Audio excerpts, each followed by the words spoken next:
வணக்கம் அன்பு உறவுகளே, நான் உங்களின் சிறி. இன்றைக்கு நாங்கள் எங்கே நிற்கிறோம்டா, இலங்கையில் வடமாகாணத்தில் மிகப்பெரிய ஒரு அடையாளமான ஒரு இடம். அது முல்லைத்தீவு மாவட்டத்தில் கொக்கு தொடுவா என்ற இடம்.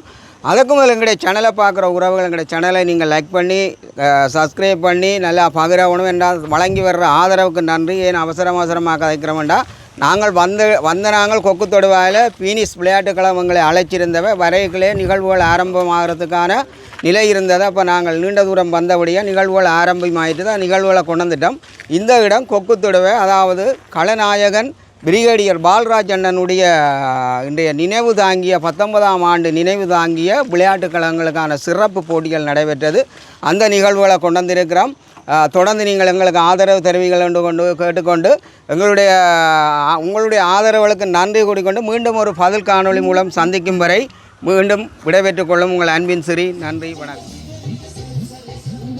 மக்கள் கட்சி தலைவர் ஜேம்சன் அவர்களை தங்களை இரண்டோடு அழைக்கின்றோம்.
புனித பூமி மக்கள் கட்சியை நாடி இப்படி ஒரு கழகம் ஒன்று அமைக்க இருக்கின்றோம். அந்த கழகத்தினுடைய வளர்ச்சிக்கும் முன்னேற்றத்துக்கும் நீங்கள் புனித பூமி மக்கள் கட்சி உறுதுணையாக இருக்க வேண்டும் என்று இந்த கொக்கு தொடுவாய் மண்ணை சேர்ந்த ஆர்டிஎஸ் தலைவர் கங்கா அவர்களும் விளையாட்டு கழகத்தின் செயலாளர் அவர்களும் கேட்டுக்கொண்டதற்கு இணங்க சிறு உதவியாக எங்களுக்கு ஏசியும் சூவும் தந்து உதவுமாறு கேட்டதற்கு இணங்க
விளையாட்டுக் கழக இளைஞர்கள் நல்ல வளர வேண்டும்.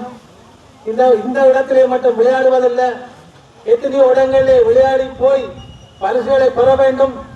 இலங்கையிலே ஒரு பிறந்த ஒரு விளையாட்டு கழகமாக இந்த கழகம் இயங்க வேண்டும் என்று உங்களுக்கு வாழ்த்துக்களை தெரிவித்துக் கொள்கிறேன். புனித பூமி கட்சியினுடைய தலைவர் அண்ணன் ஜேம்ஸ் அவர்களை உரையாற்ற வருமாறு அன்போடு அழைத்திருக்கின்றேன்.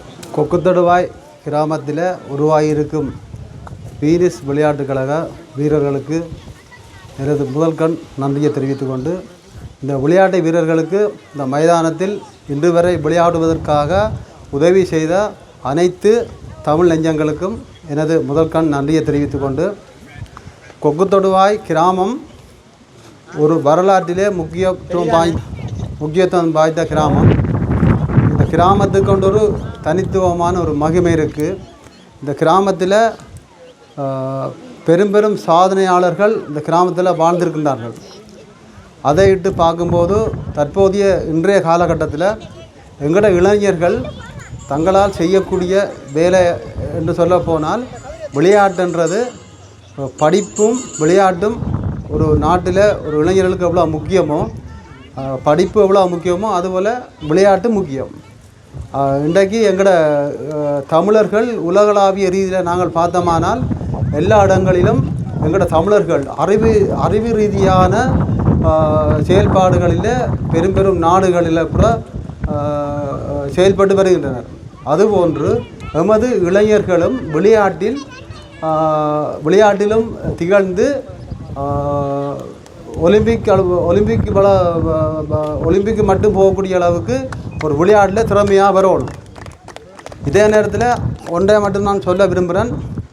தற்போது எங்களால் உருவாக்கப்பட்டிருக்கிற புனித பூமி மக்கள் கட்சி என்றது நாங்கள் விளையாட்டு இளைஞர்களுக்கு முக்கியத்துவம் கொடுக்குறதாக எங்களோட எண்ணக்கருவில் தீர்மானிக்கப்பட்டிருக்கு. அந்த வகையில் நாங்கள் இளம் சமுதாயத்தினருக்கு நாங்கள் விளையாட்டு தொடர்பான என்னென்ன செய்யலுமோ அதை நாங்கள் செய்ய பின்னிக்க மாட்டோம்.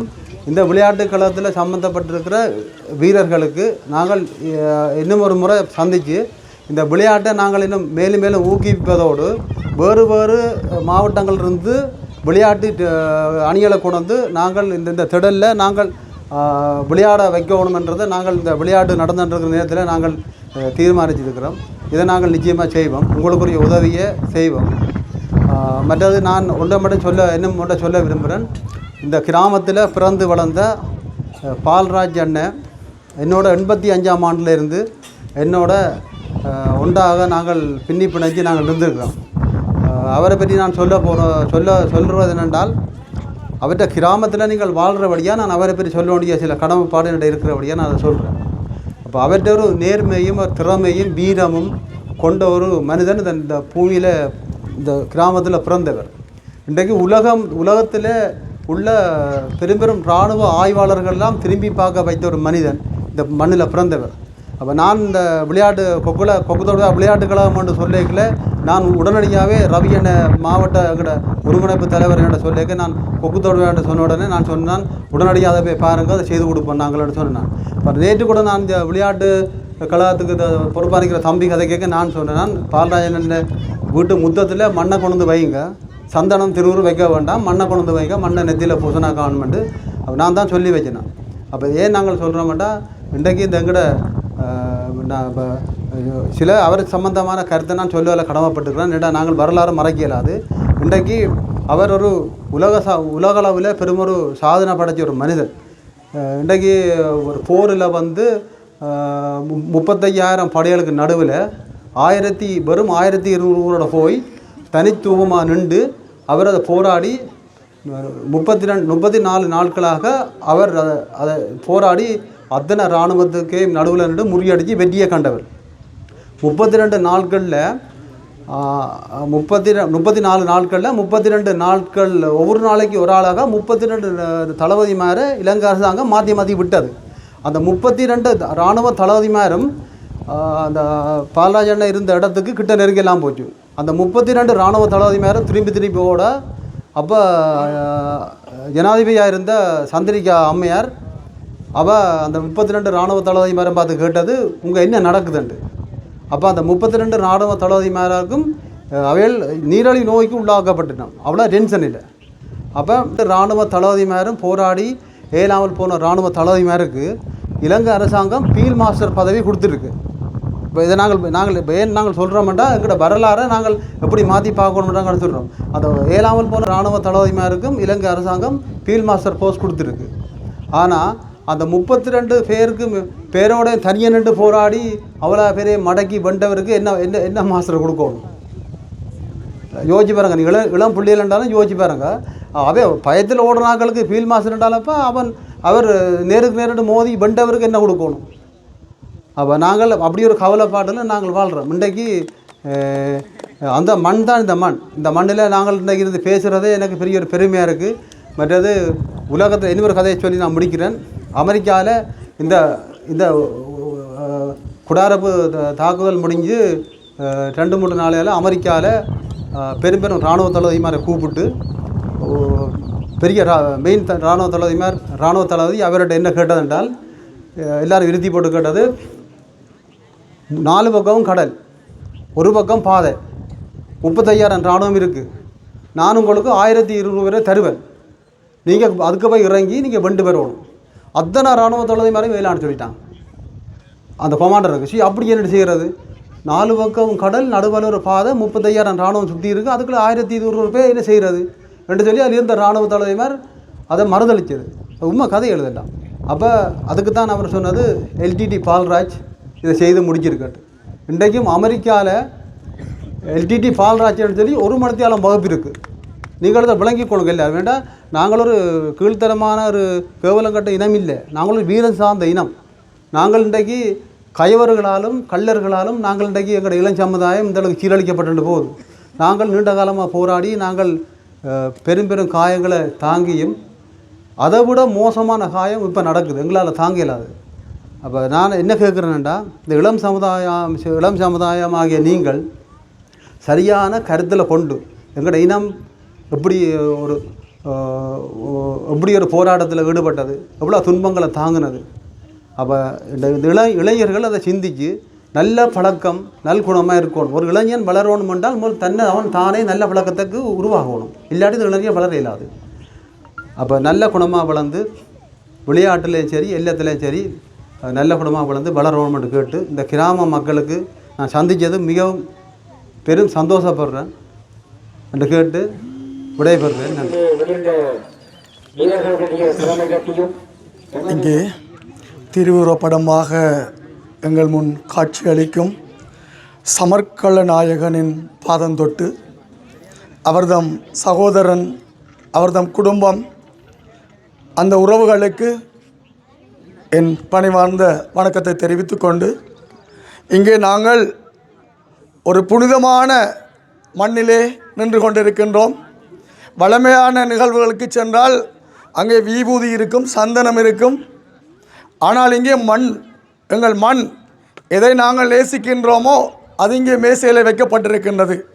எங்கள் சமர்க்கள நாயகன் நடந்து திரிந்த அவர் பாதம் பட்ட அந்த மண்ணை எடுத்து இன்று நாங்கள் நெற்றியிலே பூசி இருக்கின்றோம். அன்பான இளைஞர்களே, இங்கே எங்கள் சமர்க்கள நாயகனின் அண்ணாவோடு பேசிய போது சொன்னார், சமர்க்கள நாயகன் சிறு வயதில் சிறந்த விளையாட்டு வீரனாகவும் பெரியோர்களை கனம் பண்ணுவதில் ஒரு வல்லவராகவும் அயலவர்களோடு அந்த பழகுவதில் ஒரு கண்ணியமானவராகவும் இருந்தார் என்று. அப்படியானவர்தான் இன்று உலக போரியல் வல்லுநர்கள் ஆராய்கின்ற அளவுக்கு எங்களை மகுடத்தில் ஏற்றிவிட்டு சென்றிருக்கின்றார். அப்படியான இளைஞர்களால் தான் இந்த தேசம் வலுப்பெறும். ஆகவே இன்று நீங்கள் சாம்பலில் இருந்து கிளர்ந்து உயிர் தழுகின்ற பறவையாக உங்கள் பெயர்களை சூட்டிக்கொண்டு பீனிக்ஸ் பறவைகளாக முன்னே வீற்றிருக்கின்றீர்கள். தனியே ஒரு பால்ராஜ் மட்டும் இந்த மண்ணின் வீரத்தை உலகு காட்டினார் என்று சொல்லாமல், இந்த பீனிக்ஸ் பறவைகளாக இருக்கின்ற நீங்களும் எதிர்காலத்தில் ஒரு பெரும் விளையாட்டு வீரனாக உங்களுடைய சாதனையை, இந்த மண்ணினுடைய மகத்துவத்தை அடுத்த சந்ததிக்கு கடத்தி இன்று போரியல் வல்லுநர்கள் எங்களுடைய லீமாவை ஆராய்வது போல் உங்களையும் ஆராய்கின்ற அளவுக்கு நீங்கள் பக்குவப்படுத்தப்பட முடியும். ஆக சமர்க்களம் ஒன்றுதான் உங்களை மேல் நோக்கும் என்று நினைக்க வேண்டாம். உங்களுடைய பண்பாடுகள், உங்களுடைய கலாச்சாரங்கள், உங்களுடைய விளையாட்டுக்கள், நீங்கள் செய்ய போகின்ற சாதனைகள் எல்லாமே இந்த மண்ணிலே மகுடம் தரிக்கும். அதற்கு உதாரணமாக சமர்க்கள நாயகன் இந்த மண்ணிலே எங்களுக்கு வாழ்ந்திருக்கின்றார். இவருடைய மண்ணிலே வாழ்ந்ததும் அவரோடு நாங்கள் வாழ்ந்ததும் எங்களுக்கெல்லாம் பெருமை. இன்று எங்களுடைய கட்சியின் தலைவர் இப்படி லீமாண்ட இடத்துக்கு போகிறோம்னு சொல்லி யாழ்ப்பாணத்திலேருந்து விடியவே வந்து நின்றுட்டோம் நாங்கள். ஏனென்றால் இந்த மண் எங்களுக்கு அப்படியான ஒரு பெரிய தோற்றுவாயை ஏற்படுத்தியது. அதான் அந்த எங்களுடைய பேசிக்கொண்டிருந்த போது அவருடைய நண்பர் சொன்னார், லீமா அந்த இடத்துக்கு இந்த ஊர்லேருந்து ஒருத்தன் இயக்கத்துக்கு போகிறான் என்றால் அவன் கோழையாக இருந்தாலும் அங்கே வீரனாகி விடுவான் என்றால் அந்த பக்குவம் அங்கே பல வந்துவிடும் என்று நாங்களும் அதைத்தான் அவரோடு நின்ற காலங்களில் அவருக்கு பின்னால் ஓடித்திருந்த அந்த களங்களில் அவரை கண்டவுடன் எங்களை அறியாமலே வீரம் சூடிக்கொள்ளும் அப்படியான ஒரு மனிதன், அப்படியான ஒரு மகான் எங்கள் மண்ணிலே வாய்த்தது, எங்களுக்கு கிடைத்தது ஒரு பெரும் பேறு. நாங்கள் அவர் வாழ்ந்த காலத்தில் வாழ்ந்ததை நினைத்து பெருமைப்படுகின்றோம். அவர் பிறந்த மண்ணில் பிறந்த நீங்கள் அவருடைய சாதனையை இன்னும் மேல் நோக்கி கொண்டு வர வேண்டும். உங்களுடைய விளையாட்டின் ஊடாக, உங்களுடைய செயல்திறனின் ஊடாக இந்த மண்ணுக்குள்ளே எதிரிகளால் கொண்டு வரப்பட இருக்கின்ற அந்த கேவலமான போதைகளில் இருந்து விடுபட்டு அந்த கலாச்சாரத்தை இந்த மண்ணிலிருந்து தூக்கி எறிந்து உங்களை ஒரு உண்மையான எங்களுடைய பால்ராஜ் அண்ணனின் குட்டி புலிகளாக எதிர்காலத்தில் விளையாட்டில் காட்டுவீர்கள் என நம்பி விடைபெறுகின்றேன். நன்றி, வணக்கம். கதாநாயகன் அதாவது பாலராஜன் தலைவரால் சரி ஏலாட்டி நீங்கள் வாங்கோ என்ற அளவுக்கு வந்துட்டு அவர் சொல்லி போட்டார், தான் பெற மாட்டேன், நான் பெற மாட்டேன், என்னோட வந்தவர்களும் அவர்களும் பெற மாட்டார்கள், நாங்கள் அதெல்லாம் நிற்போம், குறித்த ஆக்கள் எல்லாம் வந்து தர வேறு வேறு பாதைகளால் வந்து அவர்களால் முடியாது என்று சொல்ல போது அவர் பெயர் சொல்லி விட்டவர் லெப்டினன்ட் கர்னல் வீரமணி என்று சொல்லி அவர் அந்த கதாநாயகனுடைய முன்னுக்கு போயிட்டார். அப்போ அவற்றை ஒரு அணியோடு வந்து கடைசியில் ஒரு குறித்த நாட்களில் அந்த 23 நாள் 24 நாளன்று சகல திட்டம், அதாவது ஒரு இடத்தை நிற்கினோம், இவை பிடிச்சு கொண்டு வரினோம், அந்த இடத்த அவற்றை பெயர் சொல்லி அவரை அந்த வீரமணியை விடுங்கோ, அவன் உயிர் இருந்தால் அவன் என்னிடம் வந்து சேருவான் என்று சொன்னதை நாங்கள் நேர கேட்ட ஆக்கள். அப்படி சொல்லி உண்மையில் குறித்த நாட்களுக்கு அவர் 2 பேருமே வந்து ஜாயின் பண்ணிட்டோம். சரியா? அப்போ அந்த வீரமணியை உண்மையில் தோளில் தூக்கி எங்களுடைய ஆக்கள் கொண்டு திரிஞ்சது இன்றைக்கு என்ற கண் முன்னே காட்சியாக தெரியுது. அந்த குறித்த 22 23 நாளாகுது, 30 நாளாகுது. அந்த இடைவெளியாகவே இருக்குது. வாரவே எல்லாரும் எங்களுடைய ஆக்களும் கொஞ்சம் தயக்கம் இதுகள் இருந்தது, எல்லாருக்கையும் இது இருக்குன்னு தானே. அப்போ வீரமணி வந்து கை கோத்து பாலராஜன் அதாவது உள்ளுக்க நின்ற அணி, நாங்கள் ஒரு ஆளாக இருக்கிறேன். அப்போ அந்த அணி கைகோத்து வந்து தூக்கின போது இன்றைக்கு எனக்கு வீரமணியை தூக்கின மாதிரியான நினைவு இருக்குது. ஆனால் இன்றைக்கு 20 வருடங்களுக்கு மேலே போயிட்டுது அந்த சம்பவம். அப்போ இது ஒரு சின்ன ஒரு கதை, நடந்த சம்பவங்களுக்குள்ள இது ஒரு சின்ன ஒரு கதை. நாங்கள் இன்னும் கதைக்கலாம். இளைய சமூகம் சரியானதை புரிஞ்சு கொள்ளுங்கோ. எங்களோட கதாநாயகர்கள் விட்டு சென்ற பணியாக உண்மையாகவும் நேர்மையாகவும் எங்களோட உரிமைக்காக நாங்கள் எங்களுடைய அரசியல் எடுக்கிறதுக்கு நாங்கள் புனித மூவி கட்சியோடு இணைஞ்சு செயற்படுவோம் என்றதையும் கூறி விடைபெறுகிறேன். நன்றி.